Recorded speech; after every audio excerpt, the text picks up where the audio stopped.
Hello friends, welcome back you all again on my channel Maths की कक्षा. This is our part C of sequence and series.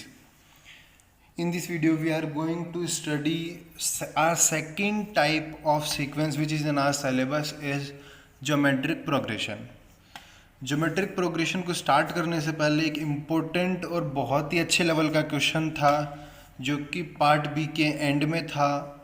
I hope most of the students इस question को solve कर लेंगे. But ये जो question है वो इस तरह का क्वेश्चन है जिसमें आपके लास्ट 2 लेक्चर्स बहुत अच्छे से और बहुत इजीली कंप्लीट रिवाइज हो जाएंगे. सो इसलिए मुझे ये क्वेश्चन इंपॉर्टेंट लगा. सो सबसे पहले इस क्वेश्चन को सॉल्व करते हैं, उसके बाद में हम लोग अपने नेक्स्ट टॉपिक की तरफ बढ़ेंगे जो है ज्योमेट्रिक प्रोग्रेशन. तो ये जो क्वेश्चन है यहाँ कहा गया है if S1, S2 and S3 are the sum of n terms of p arithmetic series. मतलब आपके पास कुछ अर्थमेटिक सीरीज है, सीरीज नंबर 1 एक सीरीज, दूसरी सीरीज, तीसरी सीरीज, चौथी सीरीज, इस तरह से आपके पास p नंबर ऑफ सीरीजेस हैं. अब जो फर्स्ट सीरीज़ है, फर्स्ट सीरीज़ में जितने भी टर्म्स है उनका समीशन S1 है, सेकंड सीरीज़ में जितनी भी टर्म्स है उनका समीशन S2 है, एंड जो थर्ड सीरीज़ है उसका समीशन S3 है, और जो पीथ नंबर की सीरीज़ है उसका समीशन SP है. और कहा गया है वो जो जितनी भी आपके पास सीरीज़ है और जो फर्स्ट सीरीज़ है उसका फर्स्ट टर्म 1 है, सेकंड सीरीज़ है उसका फर्स्ट टर्म सेकंड है, थर्ड सीरीज़ का फर्स्ट टर्म 3 है. उसी तरह से जो पीथ नंबर पे सीरीज़ है उसका फर्स्ट टर्म p है, और उनकी रिस्पेक्टिवली उनके common differences 1, 3, 5 and 7 up to 2p-1 इस तरह से है. मतलब अगर फर्स्ट सीरीज़ है तो उसका कॉमन डिफरेंस 1, सेकंड का 3, थर्ड का 5, फोर्थ का 7 इस तरह से है. तो कहा गया है ये जो सभी सीरीज़ हैं उनकी जो समीशन है उन सभी समीशंस का आप लोगों को समीशन कैलकुलेट करना है और प्रूफ करके बताना है कि उन सब का समीशन NP इंटू NP+1/2 आएगा. सो क्वेश्चन सिंपल है, थोड़ा सा लेंदी है, कोई भी हाई कॉन्सेप्ट्स नहीं है.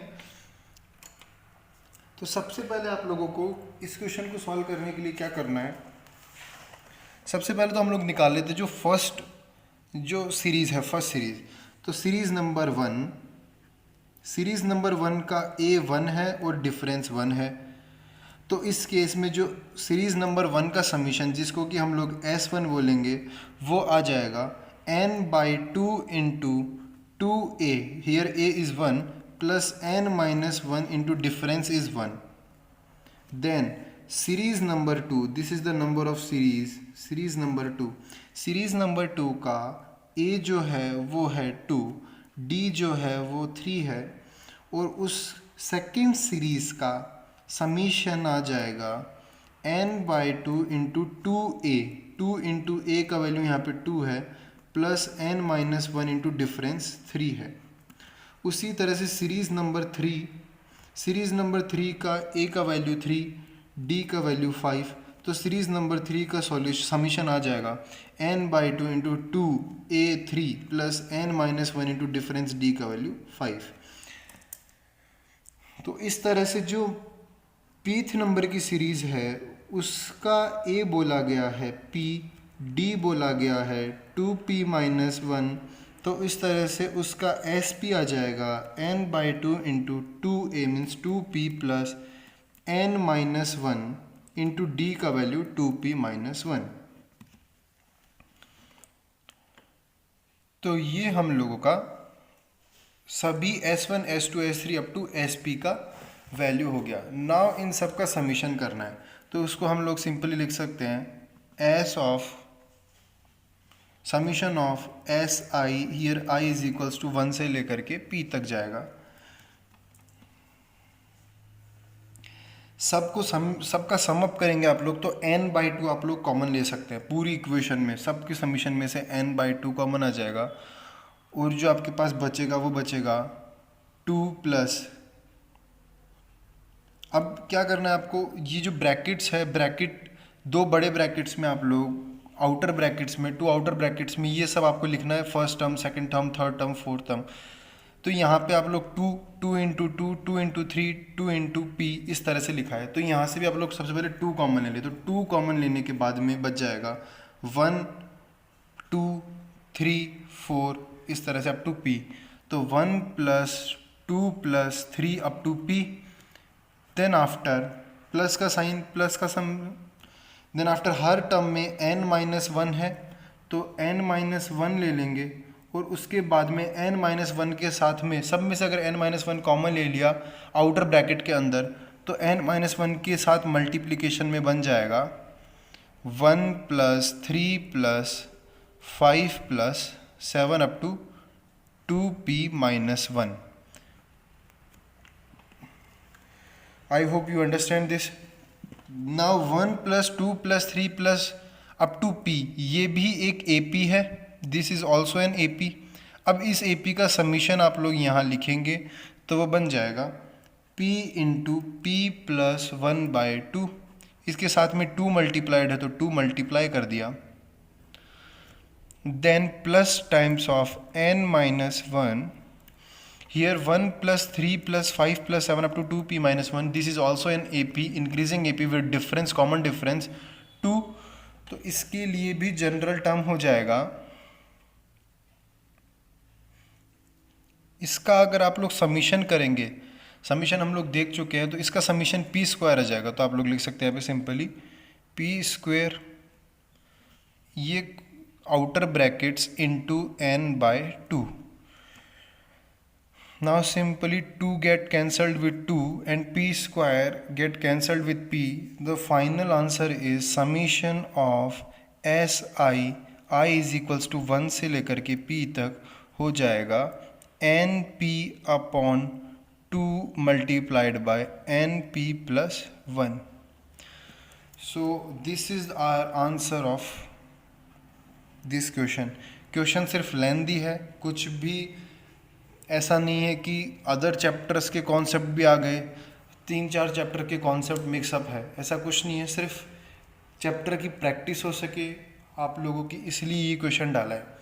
So now start with geometric progression. So write the heading geometric progression. अब देखिए, ज्योमेट्रिक प्रोग्रेशन भी एक तरह की सीक्वेंस होती है जहाँ पे टर्म्स के बीच में एक पर्टिकुलर रूल या लॉ फॉलो हो रहा होता है.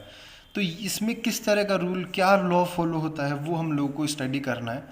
एंड बाकी सारी कहानी सेम AP के जैसी ही रहने वाली है. तो यहाँ पे क्या होता है, अगर आपको सपोज कीजिए आपने फर्स्ट टर्म अगर A एज्यूम किया है, तो सेकंड टर्म में क्या होता है, फर्स्ट टर्म में किसी एक पर्टिकुलर नंबर का मल्टीप्लिकेशन कर दिया जाता है. उस पर्टिकुलर नंबर को हम लोग एक बार के लिए r कह देते हैं. तो r का अगर आप लोग फर्स्ट टर्म में मल्टीप्लिकेशन करेंगे, तो मतलब सक्सीडिंग टर्म आपको लिखनी है, तो प्रीसीडिंग टर्म में r का मल्टीप्लिकेशन कर दें, और r का मल्टीप्लिकेशन करने के बाद सक्सीडिंग टर्म हमारी बन जाएगी AR. A इंटू आर को लिख सकते हैं AR. नाउ नेक्स्ट टर्म अगर लिखनी है तो उसके लिए जो उससे प्रीसीडिंग टर्म है उसमें r एक कांस्टेंट वैल्यू है, उसका मल्टीप्लाई कर दें, तो सक्सीडिंग टर्म लिख सकते हैं आप. तो AR में R का मल्टीप्लाई कर देंगे तो नेक्स्ट टर्म आपकी बन जाएगी AR स्क्वायर. अब उसी तरह से AR स्क्वायर का प्रीसीडिंग टर्म लिखना है, तो AR स्क्वायर में R का मल्टीप्लिकेशन कर दें तो नेक्स्ट टर्म आपकी बन जाएगी AR क्यूब. इसी तरह से चलता रहेगा AR to the power 4 up to AR to the power n. तो यहाँ से हम लोग कह सकते हैं ज्योमेट्रिक प्रोग्रेशन एक तरह का सीक्वेंस होता है. तो यहाँ से हम लोग कह सकते हैं geometric progression is a sequence of non zero numbers. Each of the succeeding terms is equal to the preceding term multiply by a constant number. तो ये इसकी सिंपल डेफिनेशन है जो मैंने बोला है. आप लोग इसको राइट डाउन कर लें अपने, आप लोग इसको अपने नोट्स में इसका डेफिनेशन लिखें ना. जो यहाँ पे कुछ जनरल चीज़ें हैं, ये जो A है, A को बोला जाता है यहाँ पे फर्स्ट टर्म, एंड जो R है उसको बोलते हैं हम लोग कॉमन रेशियो. अब कॉमन रेशियो, अब इन दोनों को आप लोग डिवाइड करते हो AR upon A is equals to R. उसी तरह से AR स्क्वायर और AR को डिवाइड करेंगे AR² अपॉन AR, तो वहाँ पे भी R, तो दो टर्म्स के बीच में कॉमन रेशियो ऑलवेज R रहने वाला है। तो इस तरह के सीक्वेंस को ज्योमेट्रिक प्रोग्रेशन कहा जाता है। नाउ अब जैसी कहानी अर्थमेटिक प्रोग्रेशन की थी, सेम वैसी ही कहानी ज्योमेट्रिक प्रोग्रेशन की है। जैसा कि हम लोगों ने वहाँ पे nth टर्म कैसे कैलकुलेट किया जाता है वो निकाला था, उसी तरह से यहाँ पे हम लोग nth टर्म कैसे कैलकुलेट करना है वो निकाल लेते हैं। तो Tn इज इक्वल्स टू, अब देखिए अगर सेकेंड टर्म है तो r पे पावर 1 है, मतलब n-1 पावर है। थर्ड टर्म है तो n-1 मीन्स 3-1 2 पावर है, 4-1 3 पावर है। तो लिख सकते हैं हम लोग AR⁻n-1। This is the Tn, nth term of an geometric progression. Geometric progression का nth टर्म कैलकुलेट करने के लिए आपको simply A first term, R common ratio और n which term you want to find out, ये पता होना चाहिए। आप लोग इजीली nth टर्म कैलकुलेट कर सकते हैं ज्योमेट्रिक प्रोग्रेशन का। सो इसको भी आप लोगों को अपने शॉर्ट नोट्स में डालना है। शॉर्ट नोट्स में आपको क्या चीज़ें, किस तरह से हम लोग शॉर्ट नोट्स बनाते हैं। शॉर्ट नोट्स बनाने के लिए क्या करना होता है, सबसे पहले मैथ्स में शॉर्ट नोट्स में सबसे पहले तो सभी फार्मूलाज कवर होने चाहिए। सेकंड थिंग, ऐसी कोई चीज़ जो आपको लगता है कि आप बार बार भूल रहे हैं, या फिर वो कॉन्सेप्ट जो कि आप लोगों को बहुत टाइम लगा समझने में, उस तरह की चीज़ें हम लोग शॉर्ट नोट्स में इंक्लूड करते हैं, ताकि जो पॉइंट्स आपके वीक हो उनको स्ट्रॉन्ग किया जा सके बार बार रिवाइज करके। नेक्स्ट, जैसा कि एपी में किया था उसी तरह ज्योमेट्रिक प्रोग्रेशन में भी हम लोग अब सभी टर्म्स का समीशन कैलकुलेट करेंगे। लोग summation of n terms of an GP को विथ प्रूफ सॉल्व करेंगे। तो सबसे पहले यहाँ पे r को हम लोग जनरलाइज फॉर्म में लिखे तो r लिखा जा सकता है T2 upon T1, second term upon first term का ratio, third term upon second term का ratio, fourth term upon third term का रेशियो, उसी तरह से Tn अपॉन Tn-1 टर्म का रेशियो। इन सभी का common difference, common ratio r होता है। Now let's move towards summation of n terms of an GP. So write the heading.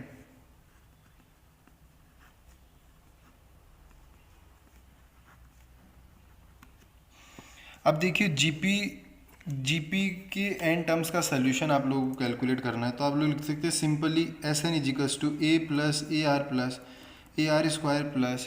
AR³ up to AR⁻n-1, because जो nth टर्म होगी वहाँ पे r की पावर n में से एक कम होगी। अब यहाँ पे आप लोग क्या करें, सभी टर्म्स में r का मल्टीप्लिकेशन करा दें, जितनी भी टर्म्स हैं सब में r का मल्टीप्लिकेशन करा दें। तो और r का मल्टीप्लिकेशन करा के एक स्टेप आगे से शुरू करें। मींस अगर इस टर्म में अगर आप r का मल्टीप्लाई कराएंगे तो वो बन जाएगा, दिस इज प्लस AR, और अब AR में r का मल्टीप्लिकेशन कराएंगे तो वो बन जाएगा AR², में r का मल्टीप्लिकेशन कराएंगे तो बन जाएगा AR³, इसी तरह AR³ में अगर r का मल्टीप्लाई कराएंगे तो AR4, इसी तरह से AR⁻n-1 में r का मल्टीप्लिकेशन करेंगे तो बन जाएगा AR⁻n। इन सब को सम कर दें तो यहाँ पे भी आप लोग सिंपली लिख सकते हैं r टाइम्स ऑफ Sn। अब यहाँ पे आप इन दोनों टर्म्स का सब्ट्रैक्शन कर दें, सब्ट्रैक्शन करने के बाद बन जाएगा a, and this all terms get cancelled with each other, and finally we get 1 minus r into Sn is equals to a minus AR⁻n।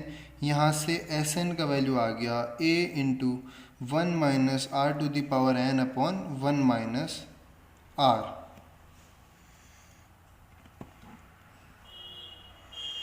यहाँ पे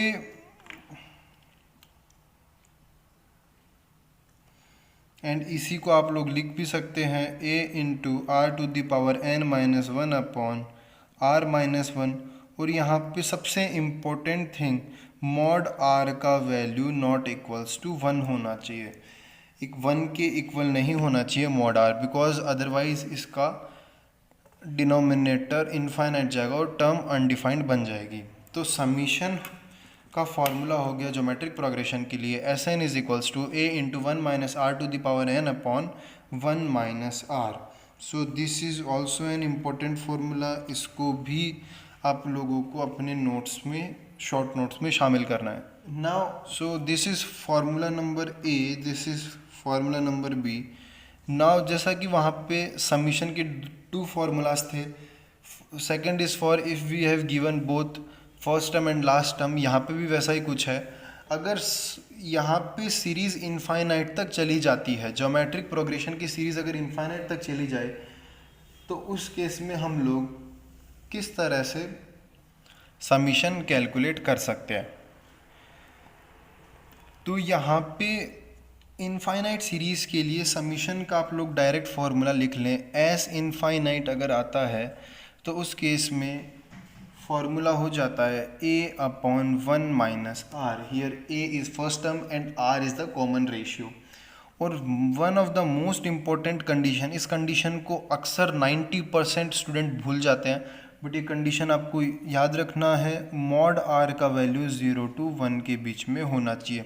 this is the most important condition for this formula. ये समझ लीजिए फार्मूले से ज़्यादा important है formula की कंडीशन. तो यहाँ पे सिर्फ और सिर्फ आप इस फार्मूला को रिमेंबर रखें, बिकॉज इसमें कुछ लिमिट का कॉन्सेप्ट होता है.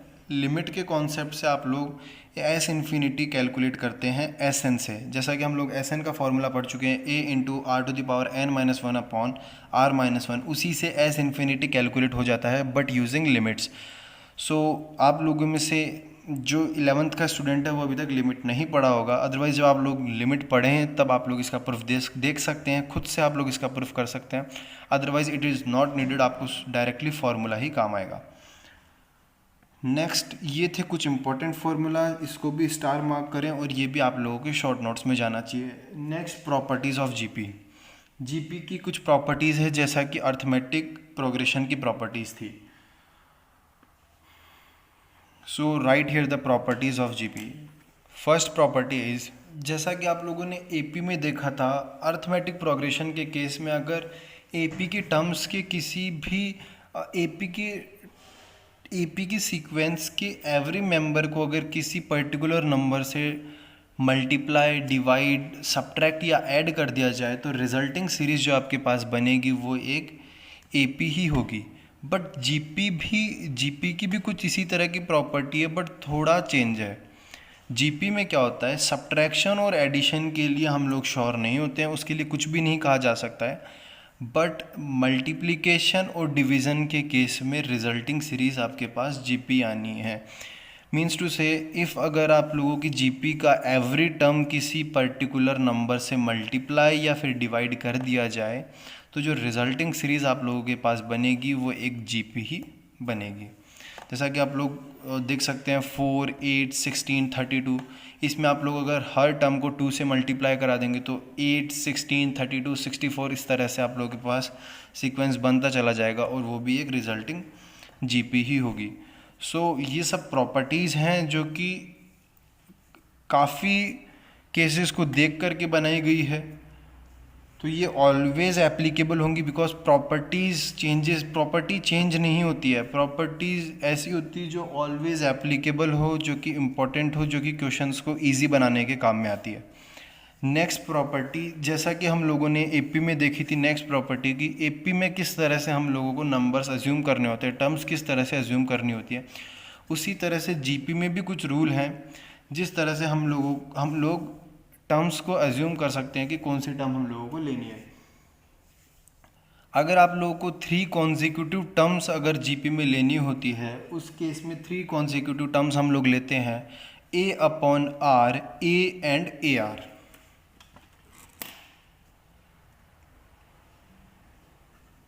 यहाँ पे भी सेम रीज़न है 3 कॉन्जिक्यूटिव टर्म्स इस तरह से अज्यूम करने का कि यहाँ पे अगर आप लोग तीनों टर्म्स को मल्टीप्लाई करते हैं तो देखिए आप लोगों के पास वेरिएबल कम हो रहा है. आर वेरिएबल हट जाएगा, सिर्फ ए रह जाएगा. तो यहाँ पे भी सिर्फ यही नॉर्मल कॉन्सेप्ट है जिस वजह से हम लोग 3 consecutive terms A upon R, A और ए आर यूज़ करते हैं. उसी तरह से जैसे वहाँ पे 4 कॉन्जिक्यूटिव टर्म्स थी, यहाँ पे 4 कॉन्जिक्यूटिव टर्म्स अज्यूम करेंगे हम लोग A upon R cube, A R, A upon R cube, A upon R, A R, and A R cube. इसी तरह से 5 टर्म्स माननी है, 6 टर्म्स माननी है, तो अकॉर्डिंगली हम लोग 5 टर्म्स के लिए जा सकते हैं, 6 टर्म्स के लिए जा सकते हैं। यहाँ पे भी देखेंगे आप लोग, आपके पास 4 टर्म्स गिवन है। इन 4 टर्म्स का आप लोग मल्टीप्लिकेशन करें, सिर्फ ए रह जाएगा और आर वैनिश हो जाएगा। Next property number C. जैसा कि एपी में हम लोगों ने देखा था, if 3 terms A B C are in A P then 2b is equals to A plus C था, उसी तरह से जीपी में B square is equals to A C होता है।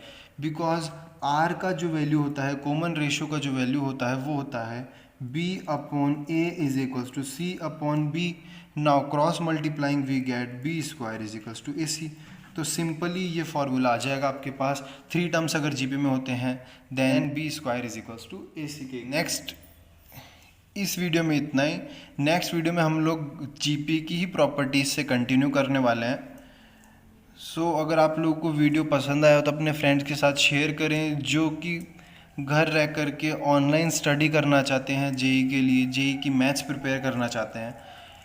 And if you like the video please subscribe the channel and press the bell icons. Thank you so much.